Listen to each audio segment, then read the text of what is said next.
si jamais vous avez, comme moi, un petit souci. Par exemple, là, j'ai fait 2-3 modifs et je vois que j'ai une surface nulle qui me pose un problème. Là, je ne sais pas trop ce que c'est. Et elle n'est pas étiquetée. Ça, si je vais là,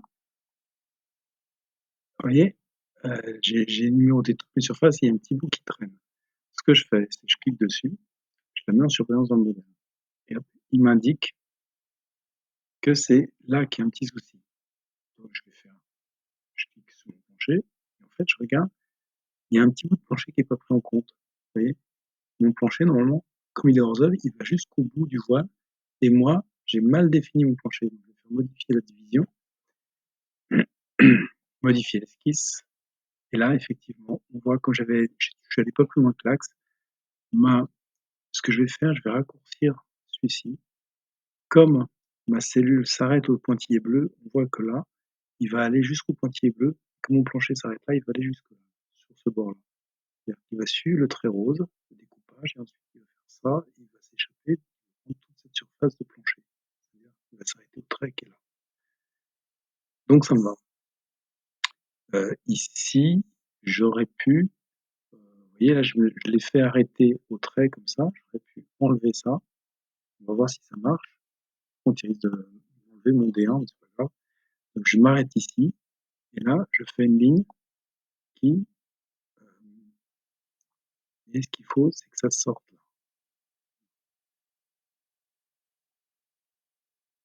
On va voir si ça fonctionne.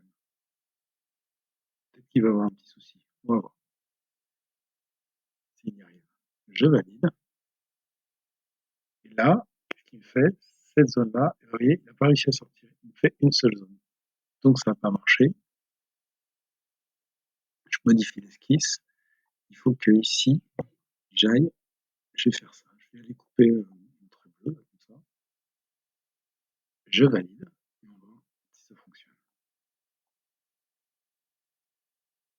Mince. Voilà. Je valide encore. Il faut que je valide 2 fois. Et là, on voit. Vous avez vu la différence? Là, j'ai ma surface, il prend bien jusqu'au hors-œuvre. Et ici, je suis à l'axe entre ces deux surfaces, et là, je vais jusqu'au hors-œuvre.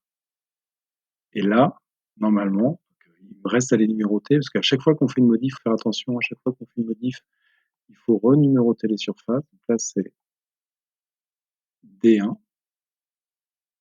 Regardez ce qui se passe ici. Quand je modifie, toc, bon, il me dit que c'est déjà utilisé, c'est pas grave. Et là, c'est D, je me souviens plus, D6.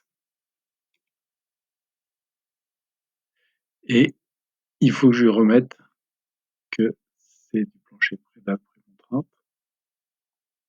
Donc, attention, il vaut mieux saisir bien du premier coup, parce qu'à chaque fois, sinon on est obligé de dès qu'on décompose en un élément et on détruit notre décomposition et on recommence, il faut recommencer à nommer les pièces.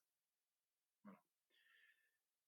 J'ai ma surface, et là, je vais vérifier que l'épaisseur, vous voyez, celle-ci là, la D1, il m'a mis 390, ça c'est pas bon, D1 c'est 28.1. Qui m'a remis ce qu'il y avait au-dessus, et celle-ci, c'était la T6, c'est 21.3. J'obtiens 367 mètres carrés de prédale pour 403 mètres carrés de plancher. Tout à l'heure, quand j'étais resté avec un seul niveau, j'avais pris une surface de prédale estimée à 380, comme ça, j'étais pas si loin.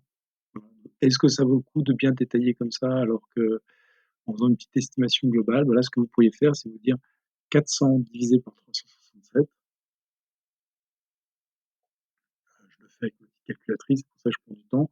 Si je faisais 403 sur 367, ça me fait un coefficient de 1,10 à peu près, donc ça fait à peu près 10%. Donc,